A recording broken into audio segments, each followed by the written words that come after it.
Hi, I'm Carolyn. And I'm Anna. And we're two sisters who love handcrafting and figuring things out.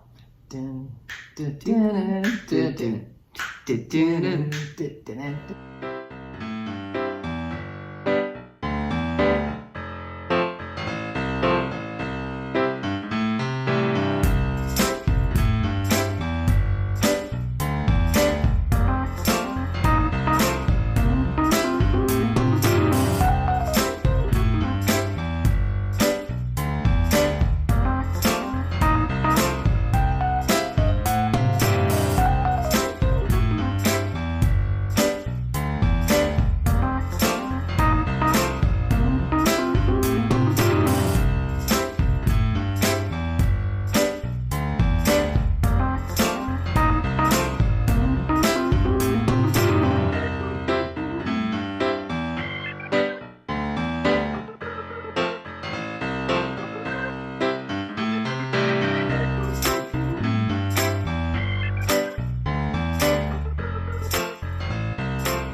Welcome.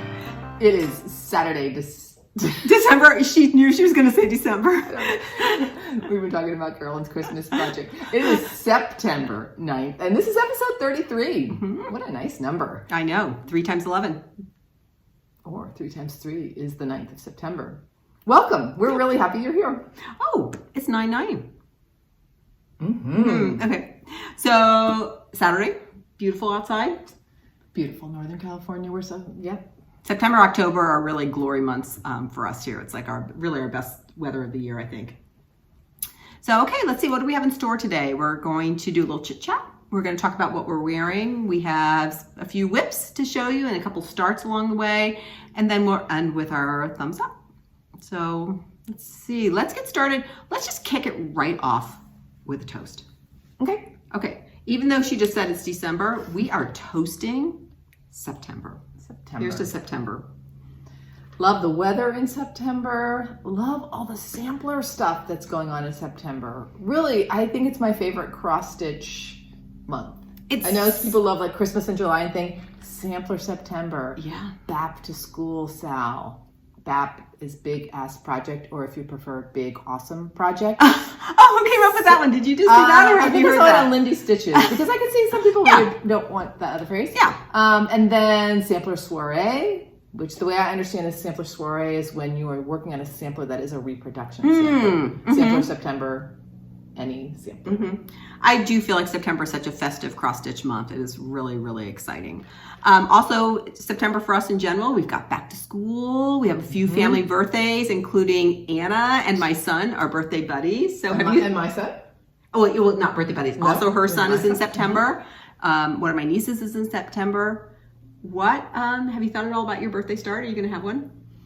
I have an idea. I was thinking about that just the other day because I really have a lot of nice projects going and I don't have a very strong feeling like I want a birthday start. But I'm thinking as we edge closer and closer to my birthday, I want a birthday start. And I ordered a chart, which I'll show next time. Oh, good. It might be a possible birthday start. Also, if you want that weekend after your birthday, if you want to do like a little field trip someplace, that might be fun to like go to Needle in a Haystack or Stone Mountain Daughter or something like that. Just planning ahead. I like that. Yeah.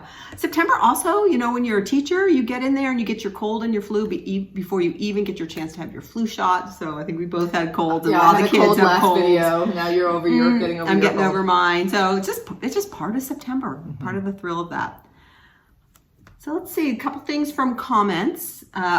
So many people had such great feedback about my Merry Christmas Wishes by Kathy Barrick, and it was talking about what should go up there. And this is why I'm saying December, because we were just talking about it. Right. Put your initials, put some crowns, put something asymmetrical, like a slightly different size snowflake or 2 birds that are slightly different. Put December, DEC for December, and then 25. How about a quilt motif? Some cardinals, or just some other birds in flight? Your birth year, but instead of 19 something, you can put 18 something. How about that for some ideas? I loved it. Isn't that a great list? A lot of people talking about color. I had talked about wanting to bring some of this gold or brown up here to break up all the blue, even though there is some gold up there. And I think most people said that was probably a good idea, a good way to go. So it's really fun. I'm going to definitely do something. I think right now, of all the ideas, I'm hovering between maybe just doing this date, 2023, or I'm kind of into like 8-pointed stars right now. And I was thinking about maybe doing symmetrical 8-pointed stars using both the gold and the brown. Okay, because as I was answering comments, I kept writing, I can't predict. I really, after the last video, could not predict if you were leaning one way or the other. Now we know. Yeah, one thing I did is I actually kept this on the board for the last couple of weeks and just had it propped up in a room where I go a lot. And I kept looking at it because in some ways, I do like negative space, but I found enough times I went in there and I said, oh, it's not finished for my eye. So now I know it's not finished. So I think I'm going to maybe try the stars first. And then if that ends up being too much, then doing the date. Okay. Yeah. So everybody, thank you so much. It's so great hearing ideas. We were actually just talking about, we're both teaching 6th grade this year, and I was working on a project and I had students first brainstorm on a question. And I sort of thought, okay, these are probably the things they're going to say. They blew me away because they had so many great ideas I'd never thought of. And I always tell the kids, I'm like, I learn something every day with you all. And it's so true. It sounds so cliche, but I was saying, like, so often I'm like, what do I know? After hearing all these incredible ideas come out of these 11-year-olds. It's a great reminder that the students are teachers as well, to themselves and to us. So long way of saying, I feel the same way when we get comments from you. You hear things and ideas that you hadn't even thought about. So love that.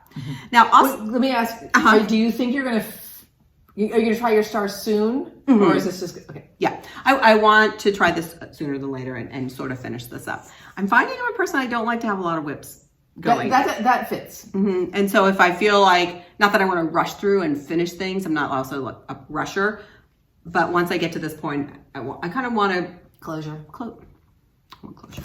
I like it. I'm realizing we didn't actually toast September. Let's toast. We did toast it, but let's toast it again. Did I say December or September? Yeah. Whatever month it is right now, September. We're toasting it. Speaking of comments, we would love to hear how you feel about September. And you know what? It's okay if you don't like September. But I'd like to hear, is September a good month for you? Are you participating in any of those SALs? And what are you stitching or what are you working on? It'd be great. Now, speaking of Kathy Barrick, okay, Olivia B. left us this comment. We're cracking up. We're like, is she being 100% serious or teasing a little bit? We're like, we don't care. We love the idea, Olivia, so we're going with it. She said, we need to have a Kathy Barrick fan club. So we're all in. We're going to start a Kathy Barrick fan club. Our hashtag, if you want to join, anybody is welcome in our Kathy Barrick fan club. Anybody. And we thought one way to start, when you post, if you're on Instagram and you post something with Kathy Barrick, let's use the hashtag Kathy Barrick fan club. We may make a little swag. Yeah, who knows? The ideas are swirling. We might have a meeting. I don't know. So this, I feel like it's middle school girls society. We're going to have like a pet sitting club or something. Or like the girls so far at school have been talking about Taylor Swift so much. Are you a Swiftie? They'll ask each other. So are you a KB? Are you a KB? We could do like Kathy Barrick, the Eras tour. Like look at her designs over eras and like, have you done something from hers from the 90s? Like kind of thing. Okay, we got to write down these ideas. We're just brainstorming right now. If you have other ideas, and of course, again, join if you want. We're also happy being a fan club of two, if that ends up being that way. But Anna has a really good idea for a pin, and if we end up going with that, we may even make them free. They would be free, don't you think? If you're in a fan club, yeah. Okay, more to come on that. And then one other quick thing, somebody reached out and asked a little something about how do you block knitwear. And I'm about to finish a project, and so in the next FlossTube, I'll show some photos of how do you wet block knitwear. But before, I just wanted to also share that there's these special soaps out there. We both really like this brand, Eukalon. And it's specifically made to wash wool because you don't need to rinse it. So your first step is to completely submerge your object in water with some Eukalon in it. And there are other variations of the Eukalon. And you let it sit there. It comes in unscented too, which is important to me sometimes. Yeah. This is grapefruit, I think. Yeah. Very mild scent. My only problem with this, I'm like, ooh, I like, but no, don't worry, I don't. But you don't have to rinse your piece once it's been soaking. It's amazing. So we'll talk more about it, but if you're interested, this is the first step of what you want to get. Okay. Anna. What are you wearing? What am I wearing? I'm wearing a white linen shell. It is fully lined. It has a zipper. It is in one of the categories I love to sew. When I see a pattern that's like a shell or a tunic, like a, what's the word I'm searching for? Or like peg leg pants. There's a certain look that I really like. So this is a pattern from one of the big 4 pattern companies. I can't remember. And I showed a skirt last video that I sized down and it's still too big. This, I had to take in the side seams like 3/4 of an inch after I made it. So I'm really having a hard time with sizing with the big 4 pattern companies, and I do not know what pattern this is. I made it years ago. It's cropped. You'll see it in the catwalk. I think the shape is very pretty, but the seam right here is a little awkward because of the way I had to take it in. But crisp white top. Anna, I'm not sure I've ever seen this before, and it's one of my favorite things I've ever seen. In fact, oh really? I've always had my eye open for like a top like that. To me, this is like the perfect top to put over pants or a skirt. And you wear so many sweaters and shawls. I think it just So if it looks good with. Do you think you've gotten rid of the pattern, or do you think it's tucked away someplace, stored?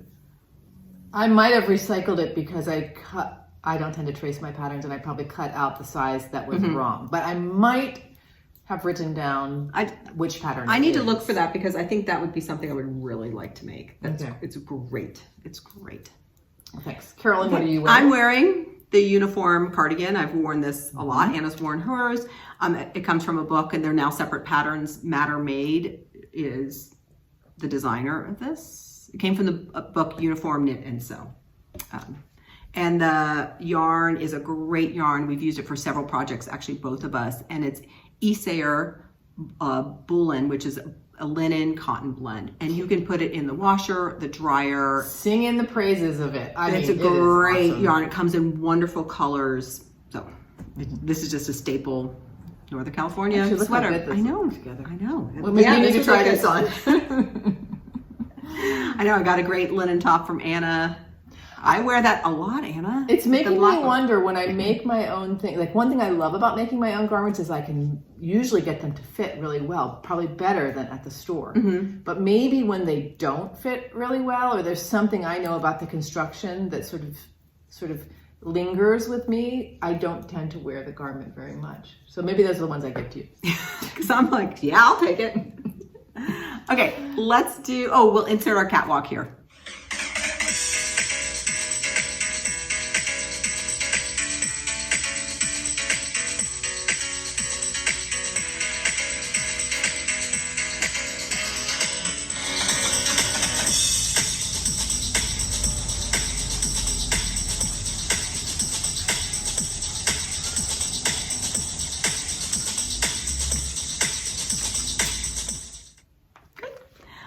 Okay, we got some whips going now. I'm gonna start just hashtag Kathy Barrick Fan Club.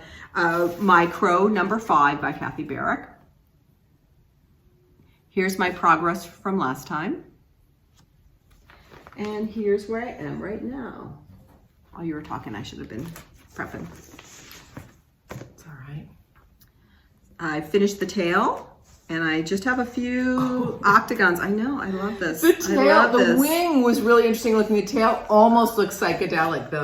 It was really fun to really stitch. cool. Are you all curious? I know. Don't you love when we start talking about it before you can see it? I spent Labor Day camping, and then I was sick this week, so I really haven't stitched on this in a couple of weeks. Really since our last FlossTube. But I'm so close to finishing. I have this one to finish, some centers to fill in, center to fill in with the orange, and then just one more that comes down there. Spectacular, spectacular. What do you think that crow is standing on? It's a good question, isn't it? I was thinking about that, and to me, it looks like the crow is standing on the top of a flagpole. What do you think? Okay. I cannot unsee the end of a baseball bat. Okay. Is that a problem for you? No, it kind of makes me smile. But I'm guessing that's not it. That's why I said I can't see it. You're like, what are some other options? I hadn't thought of a top of a flagpole. Yeah, because crows can go weird. And sure, everybody brainstorm if you have any ideas of what you think the crow. What is the crow standing on? And for this one, I got the called for MPI silks from Hillside Rookery, which is Olivia B's store. And I'm stitching this on 36 count straw by weeks. These were the called for colors. And I've added in a couple of oranges just for a little bit of a pop for that. Great add-ins. I'm very happy with this. And this is going, you now know Javi. Javi was featured in the last video. Okay. Yeah. So Javi, when I'm done with this, I'll double check with you. If this is something you still want, we'll talk about how you'd like it finished. And I should finish this probably this week. Oh my gosh, they're gonna love it. Yeah. Okay. Crow number 5, hashtag Kathy Barrick Fan Club. Speaking of Kathy Barrick Fan Club, Yeah. my next project is also a Kathy Barrick piece. So it is Frederika. Carolyn has finished Frederick. I'm determined to finish Frederika. These are both for our mother. This is the pattern. I'll put in a progress photo of where I was. And I've done a little bit. Oops, I forgot to get it. Quickly trying to finish the row of the next thing I'm going to show you. Okay, and I didn't bring my board, so I'm Yeah. stealing it. Of course. Over the last couple of nights, I've finished this wing and put in that key. I really want to go for a finish this month. Yeah. And I look at it sometimes and think like, I don't know. Let's look at the pattern again and see, because I think you're done with a lot of your intense stitching, aren't you? You have some doodads now. So I can't wait to do this, and I'm sort of saving it as, like, I might make myself get at least halfway down this border before I go in and do that, and then need to space out mom's initials. When I went back to this, I hadn't stitched in MPIs for a little bit, for a month or so, and oh, it's in this project bag. Oh, Are you liking them? I just love them so much. The colors, the sheen, the feel. I keep them in bags. It's hard to show all the colors. It's one of the first threads I stitched with when I started cross-stitching again, and needlepoint ink is very accessible to us in San Francisco. And so at first I thought, oh, I just love them because they're one of the first things I tried. And the Color Wallet needlepoint ink is incredible. I think it's my favorite silk. I think it's my favorite silk as well. I'm going to go out on that. I like Swatage, but I think I like needlepoint ink a little bit better. I love the colors of Swatage. I love the way it looks, but and I've only used it once. It got fuzzy for me. So maybe I need to change my needle size or something. I should try it again. Yeah. One exception, I'm stitching Hold this up a again. red piece with Gloriana silk that has a slight variation, and I really like the Gloriana. Oh, okay. Yeah, I barely used Gloriana. And that's beautiful. Thanks. I can't wait to finish them both and get them framed, or we'll frame them. We'll frame them. I'm thinking like a very at least do the thin. lacing. I think we can frame them too. Okay. I think that would be a really good goal for us. And I think particularly since we're doing it to honor mom, I think if we did as much work as we could on our own, she would appreciate that. Yeah, She's I a see maker that. herself and frugal too. So I think that'd be nice. I like it. Awesome, Frederika. My next is, I think it's a new start. I know I haven't shown it before, and it's a knitting project. And it's this Tidelines shawl by Janina, Kallio.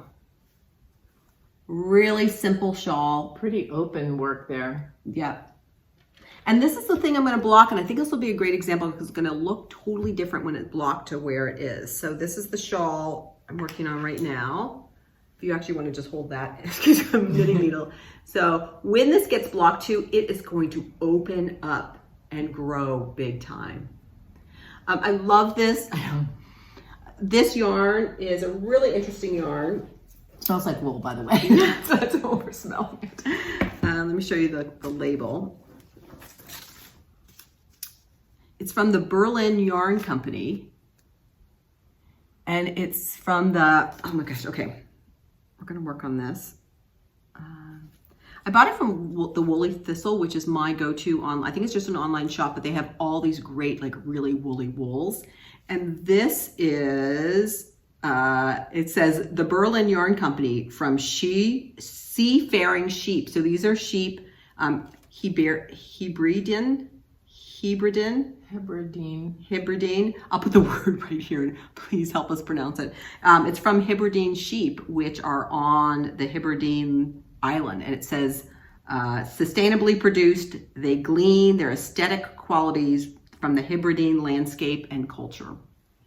So it was just like it's a local yarn. So these sheep are from a particular place, and organically dyed yarn from sheep bred on the crofts in the outer Hebrides, Scotland. So if anybody has any information about that a little bit more, or I'd love to learn more about that. I love knitting with this wool that has a story behind it. Anytime someone shows pictures, like knitters who go visit Scotland, the landscape looks so... Or like the Faroe Isles. Absolutely incredible. I would love... It would be really fun to go on like a sheep quest. Like just go to different parts of the British Isles or something and seeing different kinds of sheep. Some people would touch this and be like, ooh, it's scratchy. But to me, it feels like wool. And I know too, once I block it, it like does something called blooming, and it opens up, and it really becomes a beautiful fabric. So it's interesting. I got this yarn as part of a kit from the Woolly Thistle, and it came with a little bag, and the bag says, if you go out, take your knitting. So that's cute. The shawl that it came with for a kit, I like the shawl, but it had a lot of complicated thinking to it. And right now I'm like, I wanted something that was I call it a no-brainer, like school meetings. I knit during lunch duty. If I'm watching sports is another thing, or like riding in the car, like when we traveled up for our camping trip, I did that, or when I'm camping. So I actually worked about this much on the shawl with the other pattern. It was pretty, but I'm like, too much thinking right now. And I had to be looking at the pattern every row. This one, you just get going with it. So that's called the Tidelines shawl. And this should definitely be done by next time. And hopefully it's even blocked. Oh, really? Oh yeah, I'm really close to being done. And hopefully it'll be blocked, and maybe I'll even be wearing it. You know what? I'm also an optimist. Maybe let's have a look on this. You can be wearing I know. Oh yeah. There's some weird stuff going on with my school right now, but I'm in a temporary location I'm in a temporary location for a year, but I can walk. It happened to be. So cool. I'm also thinking of this like as a really good, just all purpose, that my coat is like this. When it starts to get cold, it's going to be my sort of like walk to school shawl. All right. We have a couple of new starts. Do you want to go? That's okay, because you have that one more thing. Okay. Unless you need a little setup time. Yeah, I'm good. Anne and I are both participating in back to school. Sal, I just started mine last night, so I'm so excited. I'm doing a peacock, a unicorn, a badger by the Scarlet letter. Oh, there's no and in there. I think I've been saying and. Me too. I've been actually now working really hard to say it properly.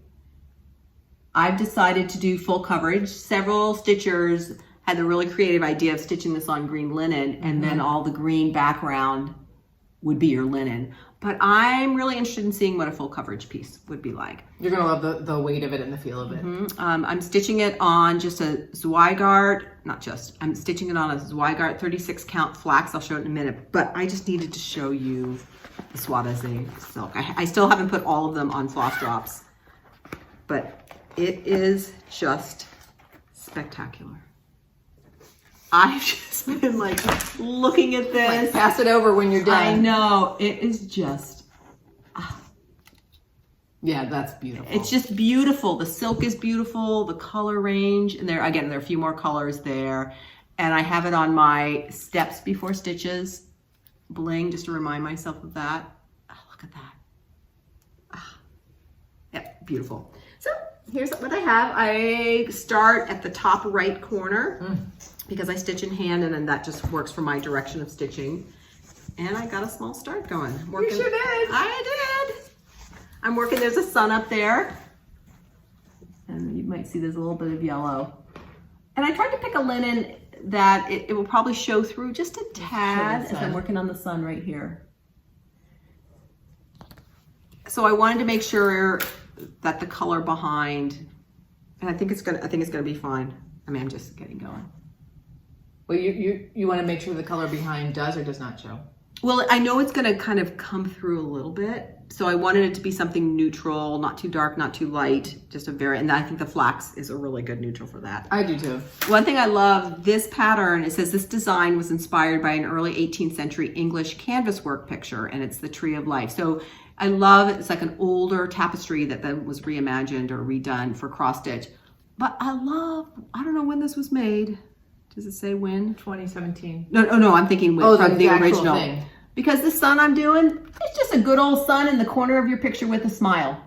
And like, when you think about how many preschoolers have done that sun in the corner with the smile. So I just was cracking up, and it almost looks like he has a smile and then a tiny little goatee right here. So I love that. You're going to get to know each motif, and you'll have to tell us about each one. I know. Along the way. I think as with everything with stitching, no matter how much you look at the pattern, you'll see details. And I'm just going to kind of flip through this, but it is beautiful, full color coverage. And I'm not going to make copies of it. I feel like I just want this to get worn as I'm making it. It's kind of like part of the process. Okay. So very exciting. I think I'll probably finish this in about 5 years. That's my goal. I'm having a hard time predicting how long it will take us. This one's gonna take me a really long time, but I'm hoping I enjoy it. I'm hoping with the motifs, it will kind of be like a little finish doing the little motifs. And I want to keep doing the background too as I go. I'm not going to save the background. I'm going to kind of be moving that along as I go. And like so many things, depending on, but if you're watching sports or something, it might be good background time. And I'm going to try some of that. And you can see here the rays of the sun. I'm going to try doing the outlines of things, and then when I have time, doing the fill-in. But I don't do that very often. I needed to get a stitcher's half, and then I did cut off some of it to size. But my linen here cut is 24 inches by 25 inches, and I give myself a good 3-inch border. So it's going to be big. And I think I will try to it goes around with the dark blue, get all the way around. I'm pretty confident that I've got the right size, but I think that might feel good to have the border. Yeah, with something like this. All right. Lauren of the New Hampshire Stitcher, thanks so much for doing this. I don't think I would have started this for a while, and it really inspired me to participate and get started on it. So thank you for inspiring. All right, Anna, let's see your BAP. You see your BAP, girl. Okay. I have started Mary Bar 1828 sampler by the Wishing Thorn. And I too start in the top right corner. Oh, here, do you want the board? Oh, do I need it? Yeah. I think it always helps. Okay. I knew I had plenty of width in my fabric, but I had to test the height. So just as Carolyn was describing, I needed that assurance. So this is how it's looking so far. I'm really enjoying stitching the shapes. I think if I go down this diagonal, I'll be able to get into the middle, which is the full coverage part. Because I don't think I can wait too much longer to do this. But I do have a question. Actually, I am considering a restart, and this is the story. After our last video, Carolyn and I did a floss toss, and I chose Cloister Cream, which is one of my favorite fabrics to stitch on. However, when I started stitching, I got to a symbol, and I'm like, wait a minute, I don't have that color. Oh. I had forgotten the color. What I knew, I still don't have a couple colors because they weren't available where I went. Even the DMC wasn't available? Mm-hmm. But this is the color that was missing, which is almost the same color as Cloister Cream. Yeah, and you can see it's outlining some of, it's used in some of those shades. It's used quite a bit in the outside borders.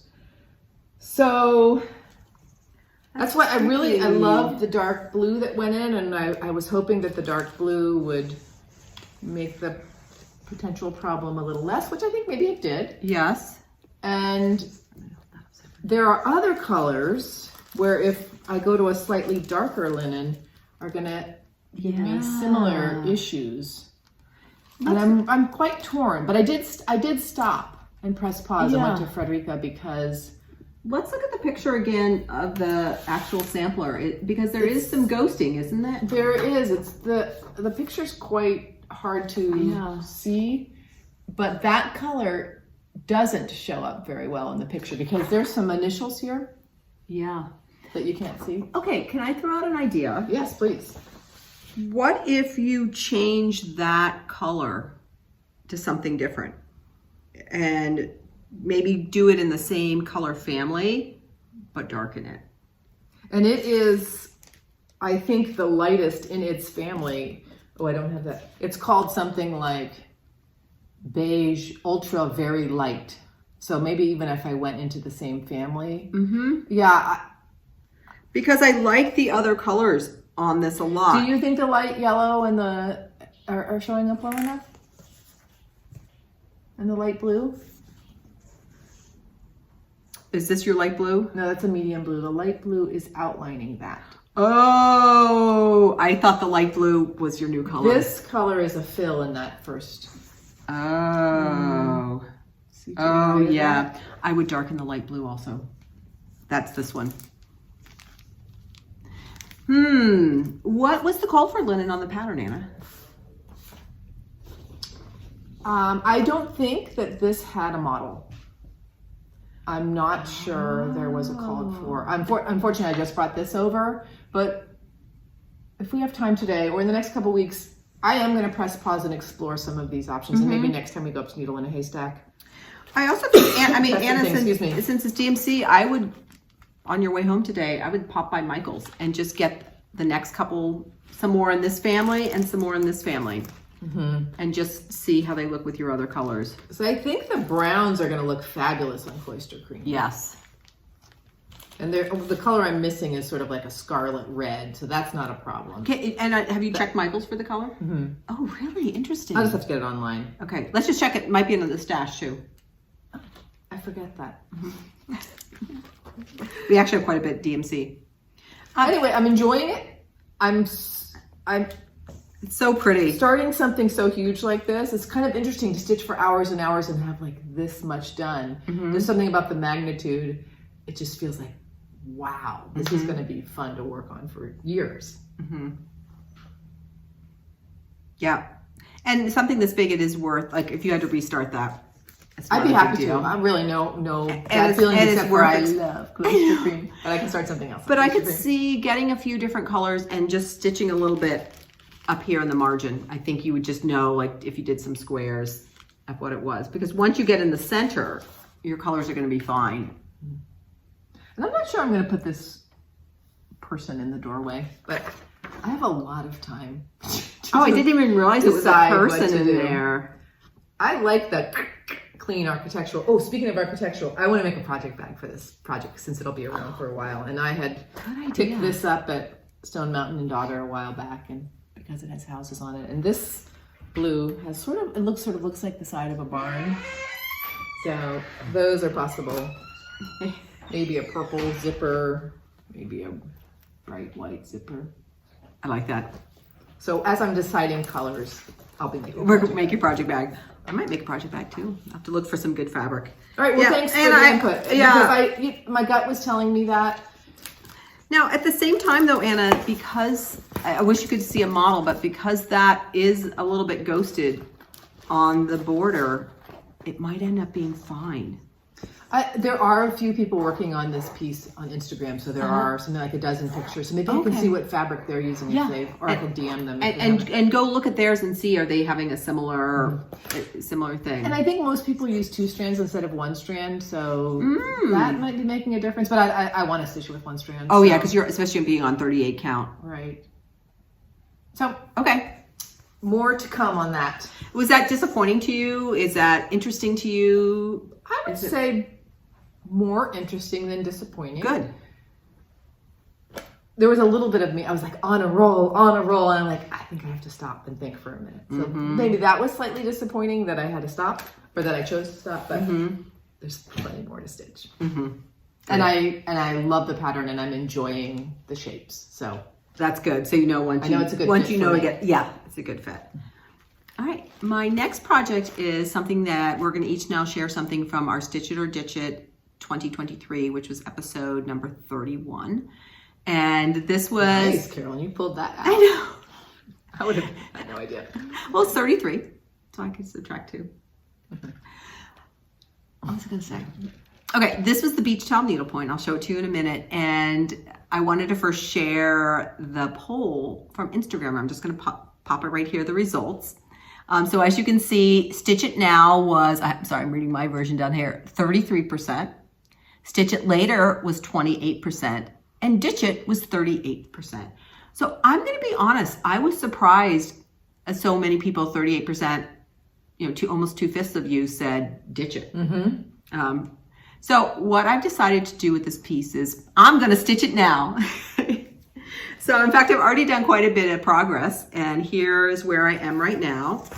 I really like the way the sand is looking. I've done more beach towels and brought the sand up. I'm working a little bit on the sky. So I'm having a blast with this. I took this, this was another one I had on my vacation in August, and I worked on it a lot. I was at the beach, so it was very inspiring to work on it then.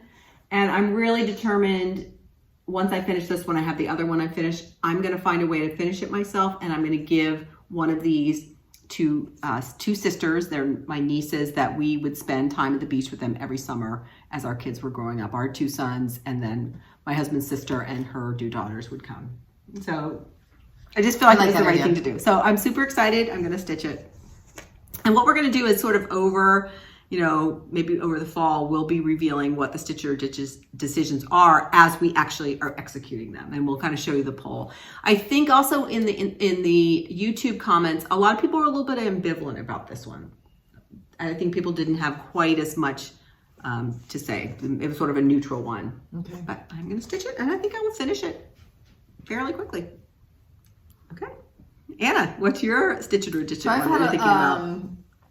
An idea for resolution for the Beatrix Potter wool baby blanket. We got so much. Here, do you want to first put up the Instagram, what people said on the poll? So here's the poll, put it on top of me. So 21% make a project bag with it. 31% keep as a memory piece. 41% combine with fabric to make something. And 8% ditch it. I think the Beatrix Potter characters struck a chord in a lot of us of a certain age. That was these were popular motifs in baby nurseries. Like we have a little lamp that has Beatrix Potter characters. A lot of people had the book sets with the little tiny books. Remember those? So anyway, this is what the piece looks like. And my daughter-in-law, who is the mother of baby C, really likes it. So someone in the family wants it. And I asked her, well, do you like it enough that you would put it on the wall? And she said, yes. So this is pretty close to an 18-inch by 18-inch square. So I'm going to play with maybe getting an artist's canvas that's 18 by 18, maybe put one layer of batting in there and then just wrap and staple or something. But I would like to finish Tom Kitten. In that episode, we realized Tom was only like half a Tom. You recognize that. I think he's missing a tail and missing a paw. So and I have to look back, I think someone in comments might have said that she has this book still. If you by chance have this book of the characters, even just the colors of DMC would be helpful to know what grays. And I probably could just make up my own paw and tail or something. Or if you have the book, I haven't tried looking online yet too, but I'd like to finish that kit. I wonder what okay, let's just think about the ethics here. Let's say somebody has the book. Like definitely they could mail it to you. You could use it and you could mail it back. I wonder if for such a small situation like this, they could photograph that chart, send it to you, you could use it, and then you could recycle it. Like sort of on my honor, I'm only going to use it to finish this piece. Yeah, the way I've been thinking about this so far, and I really don't know, this is just what makes sense to me right now from what I know, is one person at a time uses a chart. So I think if someone is finished with a chart and sent a picture of that part of Tom Kitten with the DMC colors, I would feel okay with that. Yeah, it's kind of like the other person would have to feel okay with that too. Yeah, and let us know if we're off the mark here. And especially you had bought the pattern. I bought the pattern, and I'm pretty sure I gave it away when I went through my craft stuff about 20 years ago. I feel, and this is just like my common sense, and again, I could be totally off. I feel it's like a book, like one person, like a physical book. Okay, one person's reading at a time, and you can then either keep it, you can pass it to somebody else, but that's not a copyright, that's not a violation. I know sometimes too, like if there's an author I really like, even when somebody offers the book, or I might get it at the library, if I really want to support that author, sometimes I go, okay, I'm going to buy it to make sure I'm supporting that person. But I kind of think of that as a little bit similar. That makes sense to me too. Certainly, if Carolyn and I are stitching the same thing at the same time, we buy 2 charts. That's what. So it's just that would be the same as like photocopying the book instead of each buying our own book. That's right. If we're doing it at the same time. Yeah, that's a good analogy. Yeah. But if you stitch something and then I'm going to do the same thing, we'll just pass the pattern to each other because it's like, or like, for example, I'm using a pattern that somebody passed on to me and I'll pass it on. And I love that form of connecting in the cross stitch world. So, okay. So if anybody has that Beatrice Potter pattern and is interested in discussing that with Anna, put it in the comment or DM us on Instagram. That'd be great. Okay. Those are our works in progress. Let's now, did you have any shared supplies? I have nothing. Me neither. Okay. I did order a couple of charts, one of them my possible birthday start, so hopefully I'll have those. Okay, so you have already been thinking about it. Yeah, my big stash thing recently was the silk for my back. Oh. That's right, then you press pause for a little bit. It's like 35 skeins of it, but it was awesome. I'm really glad. Yes. An investment in a huge project. Oh, for sure. It's like making a feast. It's like making a feast. I know. Sometimes I think, okay, crafting can be expensive, but then I'm like, I don't go out to expensive dinners, and 2 good dinners is a project. Well, I think I've said this on another video long ago. You said to me, not just about crafting supplies. Let's say, I don't know, I saw a pretty vase that was $80. I'm like, can I spend $80 on a vase? And you would say to me if we were out shopping together, is it going to give you $80 worth of pleasure? Right. And that is, I use that question all the time. Yeah. Like Marie Kondo's, does it bring you joy? Right. Is it going to give you, is that chart going to give me $20 worth of pleasure? Yeah. Absolutely. Even if I don't stitch it. That's right. That's right. And I think that's what people's stash is doing. Like as you're buying things, even if you're not going to use it all, it gives you that pleasure. Whether even looking at that silk, that brings me joy just looking at it. Like it's like a thing of beauty. It could be like a painting. It could be something else. It could be floss. That brings you joy for that. So good. I know we all can. Speaking of our budget, that. my son went for his job. He was looking for a teenager to do like a 4-hour job on Sunday. It's pays $20 an hour for what he needs to do. And he was reaching out to my niece or if any of her friends, and they couldn't do it with all the stuff. And then I'm like, I'll do it. She says in the text group, that'll be a cross stitch project. It's the job is super easy. Essentially, you have to just sit someplace and make sure that whatever. It's so easy. I'm like, I'm taking my crafting. I'll do it for 4 hours. I'll earn $80. So I'll be buying some patterns. You know what I'll be doing? I'll be working, picking up. That's right. Filling up $80 worth of charts in my cart. We'll stay tuned. We'll see what I got with mine. Then you got to take a screenshot of the chart. I know in the text I'm like, okay. All right. Let's end with our thumbs up. All right. Thumbs up. Redwood trees. Went on a field trip last week to a local park. Drive 20 minutes in a redwood forest. They're just so majestic. If you haven't had an opportunity to hike among redwood trees, I highly encourage it. Number 2, Trader Joe's flowers and plants. I was there this morning. All these beautiful colors of dahlias. Amazing. I just love, every time I go to Trader Joe's, I love seeing what's going to be out in the plants, what's going to be out in the flowers, and so reasonably priced. Make me very happy. Yeah. Is Trader Joe's a national thing? Well, I know it's on the East Coast. I don't know. That's true. Yeah. It's in all. I think it started in California. States. Yeah. Yeah. And my third thing is 6th grade humor. We do a lot of visuals and hands-on things in math class, and we were learning about prime factorization. In this lesson, we were using these colored blocks to make prime factorizations. Each color represents a different prime factor. And at some point, I had sort of paused all of these making of prime factorizations, and I said something like, what do you already know about a factor tree? As a tool to help identify the prime factors. And one of the 6th graders goes, I have a factor tree, because with her blocks, she had made a tree out of brown and green blocks. And she said it like the second I said like, what do you know about factor trees? And we just had to laugh about it. You know what would be really fun? To take that factor tree now and then start to put on the colored cubes for the factors, like for 24. Oh, I wish I thought of that. Yeah, I know. Anyway, I'm going to hold it up at back to school night, which is coming up next week, just to tell the parents. We really enjoy your children. Yeah. It's good. I hope they were also doing their work. They did a great job. Okay, good. They did a great job. Okay. She had a little diversion, but everything's fine. But you know what? I think like especially teaching middle schoolers, that's part of like running a classroom and experience. Like you need to let the kids like ebb and flow. Totally agree. And let them, and then, because most kids, like if they're building the factor tree, most kids will then self-regulate themselves back. And then if or not, a little nudge. Or like a little nudge, but it's so important, I think, to let them explore like that. And I know developmentally they are different than adults, but I like to think of for myself too, when I'm doing something, do I stay on task every single second for even 45 minutes? Not necessarily. Right.